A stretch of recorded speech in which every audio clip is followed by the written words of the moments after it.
It says, take the female, run a series of tests on her to see if she will submit to your desires willingly.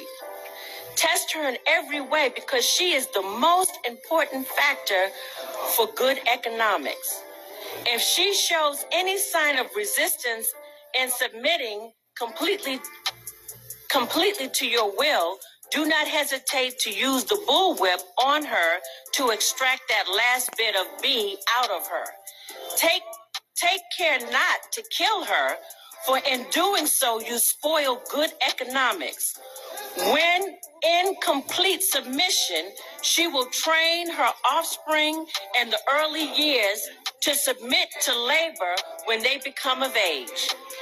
Understanding is the best thing. Therefore, we shall go deeper into this area of a subject matter concerning what we have produced here in this breaking process of a female nigger. We have reversed the relationships. In her natural uncivilized state, she would have a strong dependency on the uncivilized nigger male, and she would have a limited protective tendency toward her independent male offspring, and would raise the female offspring to be dependent like her. Nature had provided for this type of balance. We reverse nature by burning and pulling one civilized nigger apart and bullwhipping the other to the point of death, all in her presence. By her being left alone unprotected, with the male image destroyed, the ordeal caused her to move from her psychological dependent state to a frozen independent state. In this frozen psychological state of independence, she will raise her male and female offspring in reversed roles. For fear of the young male's life, she will psychologically train him to be mentally weak and dependent, but physically strong. Because she has become psychologically independent, she will train her female offsprings to be psychologically independent. What have you got? You've got the nigger woman out front and the man behind and scared. This is a perfect situation for sound sleep and economics. I did not write this book.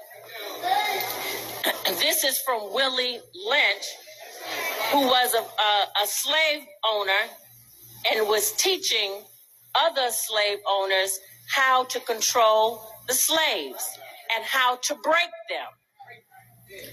And the process is still going on. Guys, they say people are not ready to have this conversation regarding will black men and women ever stop the infighting, these arguments on podcasts, on social media, the gender war that's been going on for the last 50 to 60 years. When will black men and women stop this whole debate of who's the prize in the relationship, especially after realizing there were certain things put in place hundreds of years ago to tear them apart? We have a lady here who makes some pretty good points touching on this topic.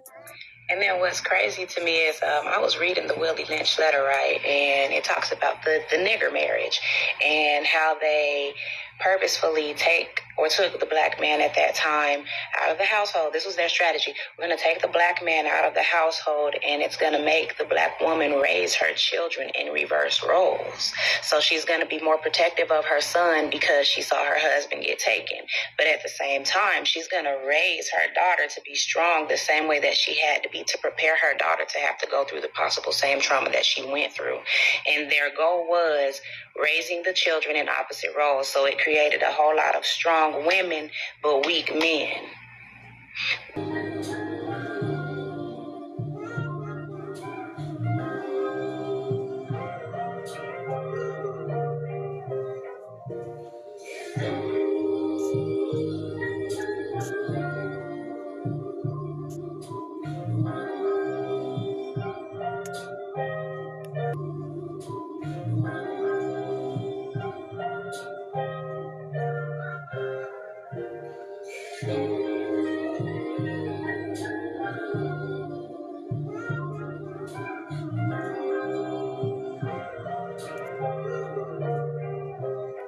And their goal was raising the children in opposite roles. So it created a whole lot of strong women, but weak men.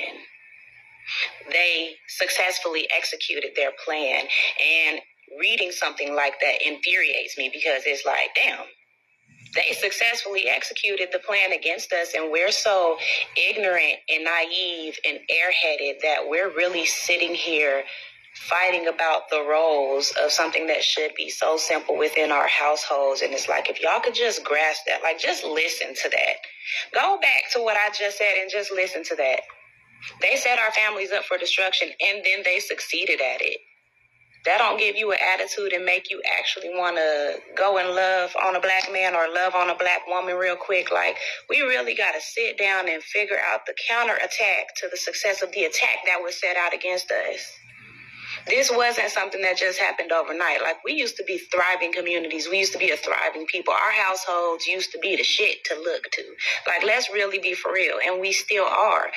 We just don't know it. So at what point do we stop having these petty ass fights and arguments with each other and realize, like, yeah, we're pretty good together? Everybody's right to have these very valid feelings and be able to say, like, hey, I need to feel supported in this way, man or woman. Everybody needs some form of support, whether it be emotional, mental, physical. We all need it. We're not each other's enemies. We really need to learn how to come together and cleave back to each other, because the enemy set out a plan against us and executed it beautifully. She pretty much just read the blueprint of the destruction of the black family. And I wonder, can we ever get back to the space of black love again? And those letters are one of the reasons why the black women need to realize that black men are not their enemy. And black men need to realize black women are not their enemies. And Willie Lynch's How to Make a Slave, Willie Lynch clearly states, make the light hate the dark, make the old hate the young, turn the women against the men, break the families, control the minds, and you will never need chains again. This is Willie Lynch's method on how to keep a slave mentally. See, what he is saying is, we don't need chains anymore. As long as we can control them mentally, as long as we can disfranchise them, as long as we can turn them against one another, they will always be slaves. That was in 1712. It's over 300 years later, and we're still doing the same things to one another. This reminds me of what Mill X had to say about this a couple of months ago, where she touched on this topic as well. But you know what I always think about, though? I always think about the us versus us. You know, that really happened centuries before we got here. I always think about, if I had my master's baby,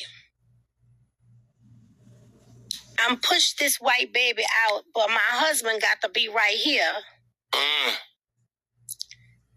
Even though my hands was tied and so was his, we still don't like each other because of what just happened. He couldn't help me because I was violated, and I couldn't help him because that's his master. So I think centuries ago, we started looking at each other differently.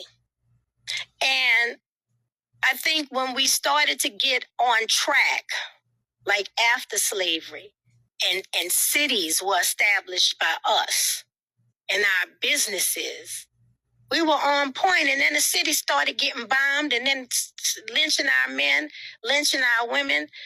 I'm a woman, and y'all barge in my house and take my son, and my husband can't do nothing. I'm mad with him. I'm mad with him.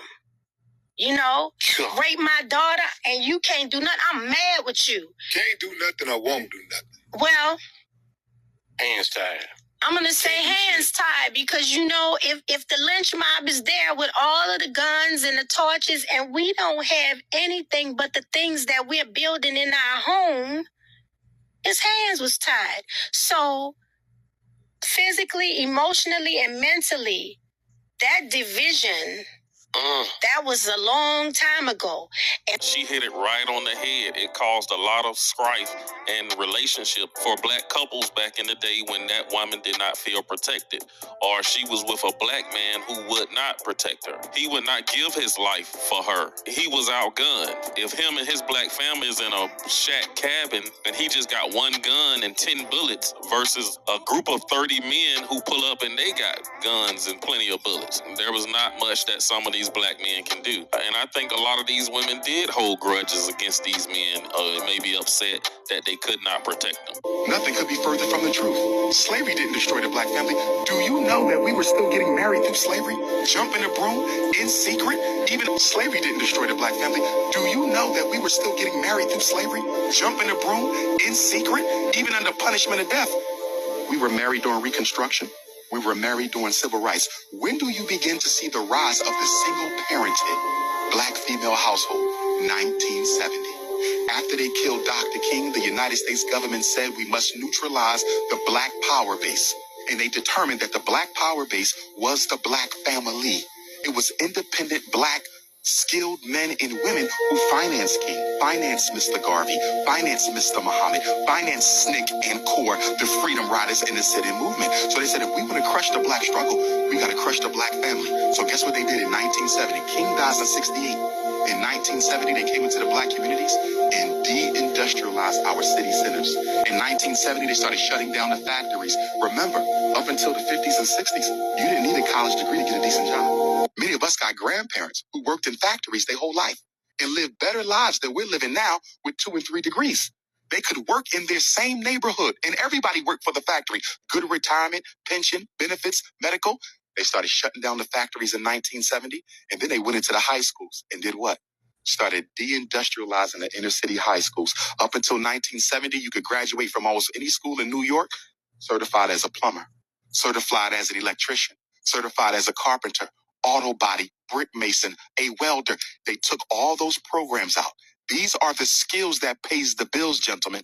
As long as you have a skill, you can always feed your family. But if all you got is college degrees, you might end up in the unemployment line. Why? Because the skills that we learn in college are not necessarily marketable to other black people.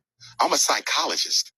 Ain't too many black people running around looking for a psychologist to reveal all the skeletons in their closet. Yeah, you better talk to a white Exactly. person. So they started sending us to college instead of teaching us how to work with our hands. That was the 70s. That was the economic castration of the black male. Now let's go to 1980.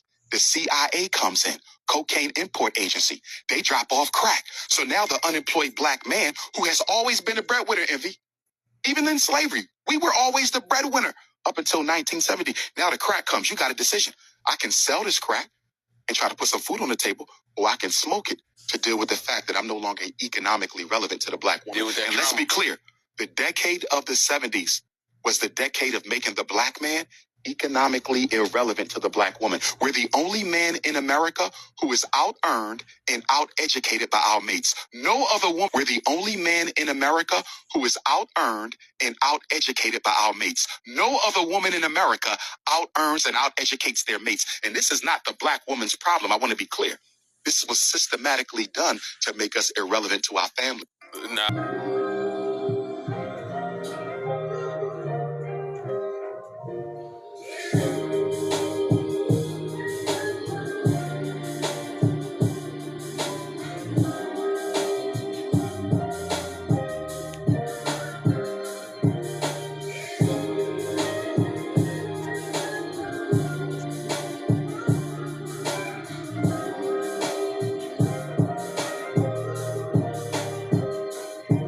Survive without a man. We do all the time, all over the country for years.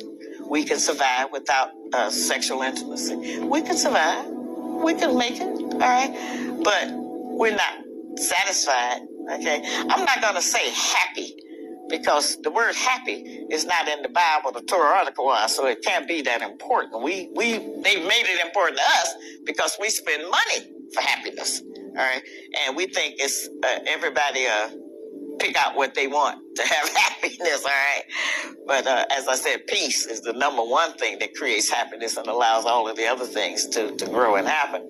But we're very lonely because of our men being so discouraged right now.